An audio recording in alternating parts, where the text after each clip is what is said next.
रीवा जिले में पिछले कई हफ्तों से भटक रहा जंगली हाथियों का एक जोड़ा अब वन विभाग के लिए लगातार चुनौती बना हुआ है।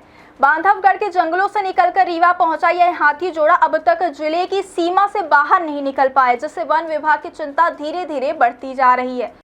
क्या लोकल केसिंग पाइप से बोरवेल में समस्या हो रही है? तो अपग्रेड कीजिए न्यूट्रॉन केसिंग पाइप। एक्स्ट्रा मजबूती, लंबे समय तक सुरक्षा के साथ। न्यूट्रॉन पाइप, बोरवेल की असली मजबूती। न्यूट्रॉन पाइप है जहां, खुशहाली है वहां।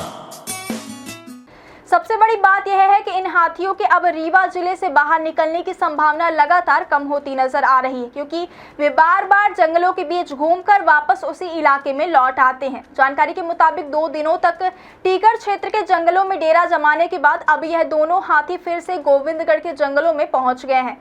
खास बात यह है कि यह वही इलाका है जहां से कुछ दिन पहले ये हाथी टीकर की ओर गए थे, यानी हाथियों की चाल और दिशा लगातार बदल रही है, लेकिन वे अभी तक रीवा के जंगलों से बाहर स्थायी रूप से नहीं निकल पा रहे हैं। हालांकि राहत की बात यह है कि अब तक इन जंगली हाथियों ने किसी ग्रामीण या बस्ती को कोई नुकसान नहीं पहुंचाया है। यही वजह है कि वन विभाग फिलहाल इन पर आक्रामक कार्यवाही करने की बजाय सिर्फ ट्रैकिंग और निगरानी पर ध्यान दे रहा है। वन विभाग की टीमें लगातार इनके मूवमेंट पर नजर बनाए हुए हैं, ताकि किसी भी संभावित खतरे की स्थिति में तुरंत कार्यवाही की जा सके। वन विभाग से जुड़े सूत्रों के मुताबिक यह हाथी जोड़ा 25 फरवरी को बांधवगढ़ की ओर से रीवा जिले की सीमा में दाखिल हुआ था। तब से लेकर अब तक करीब 4 हफ्तों से ज्यादा समय बीत चुका है, लेकिन दोनों हाथी अभी भी रीवा, मऊगंज और सीधी से लगे जंगलों में ही भटक रहे हैं। इस दौरान उन्होंने हनुमना, मऊगंज, गोविंदगढ़ और गुड़ क्षेत्र के जंगलों में लगातार मूवमेंट किया है। कई बार ऐसा लगा कि अब यह जोड़ा रीवा से बाहर निकल आएगा, लेकिन हर बार कोई न कोई प्राकृतिक या भौगोलिक बाधा इनके रास्ते में आ जाती है। वन विभाग के मुताबिक एक बार इन हाथियों ने रीवा जिले से निकलकर सीधी जिले के चुरहट क्षेत्र की ओर बढ़ने की कोशिश भी की थी। माना जा रहा है कि अगर ये हाथी चुरहट के जंगलों में प्रवेश कर जाते हैं तो वहां से इन्हें आगे सुरक्षित वन क्षेत्र की ओर बढ़ाया जा सकता है, लेकिन गोविंदगढ़ क्षेत्र में सड़क पार न कर पाने और घाटी के नीचे उतरने में दिक्कत आने की वजह से दोनों हाथी आगे नहीं बढ़ सके और फिर से वापस रीवा के जंगलों की तरफ लौट आए हैं।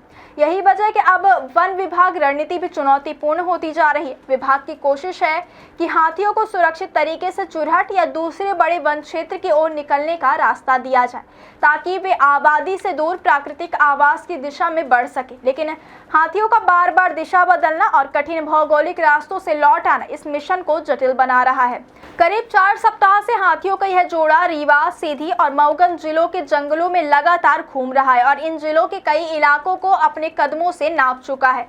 स्थानीय ग्रामीणों में हाथियों की मौजूदगी को लेकर उत्सुकता जरूर है, लेकिन साथ ही एक हल्की चिंता भी बनी हुई है कि अगर इनका मूवमेंट आबादी की ओर बढ़ा तो स्थिति और गंभीर हो सकती है। फिलहाल वन विभाग ग्रामीणों को सतर्क रहने, रात के समय जंगल किनारे ना जाने और हाथियों से दूरी बनाए रखने की सलाह दे रहा है। कुल मिलाकर बांधवगढ़ से भटक कर रीवा पहुंचे इस जंगली हाथी जोड़े की कहानी अब एक लंबी वन्यजीव चुनौती बन चुकी है। हाथी फिलहाल शांत है, किसी को नुकसान नहीं पहुंचा रहे, लेकिन उनका लगातार रीवा जिले के जंगलों में घूमते रहना वन विभाग के लिए बड़ी निगरानी और रणनीतिक जिम्मेदारी बन चुका है। अब सबकी नजर इस बात पर टिकी है कि आखिर यह हाथी जोड़ा कब और किस दिशा में जिले से बाहर निकलता है।